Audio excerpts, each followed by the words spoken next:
Aujourd'hui, la conférence, c'était sur la thématique de l'éducation, la formation et l'emploi. Il y avait un point qui était intéressant, qui a été abordé par plusieurs intervenants, qui était la question de soft skills.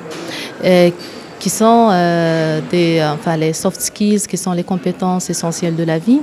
Et c'est quelque chose d'important pour nous à la Fondation de ressources parce que tous les projets qu'on soutient, ils ont cette composante soft skills, sans lesquelles les jeunes ne peuvent pas avoir une autonomie dans la vie, une autonomie financière, une autonomie dans la vie de manière générale.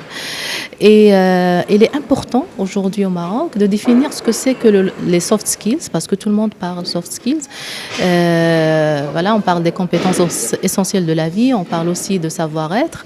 Et aujourd'hui, quels sont les soft skills que l'éducation, l'école, la famille n'arrivent pas à développer chez l'enfant et chez les jeunes et qu'on a besoin de développer, comme avoir l'estime de soi, avoir une confiance en soi, avoir la capacité de communiquer, de se présenter, parfois des comportements un peu basiques comme dire bonjour, travailler en groupe, etc. Toutes ces compétences, comment on peut les développer à l'école et puis aussi peut-être chez les jeunes à un âge plus avancé, c'est-à-dire au lycée, à la faculté et dans les associations. Quelles sont ces compétences? Comment on peut coordonner pour les définir?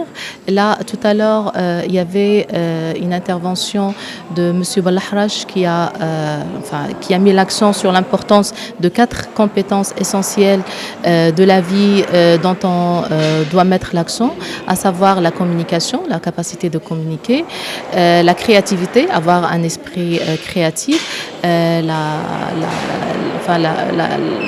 l'esprit critique. Et puis, il y avait une 4e compétence qui est la collaboration, c'est-à-dire la capacité de travailler en groupe.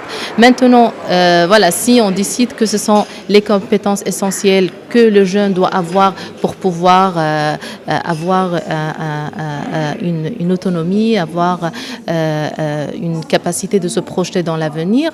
Maintenant, comment on fait pour les développer, à travers quelle pédagogie et comment on peut coordonner les efforts pour avoir un impact beaucoup plus important.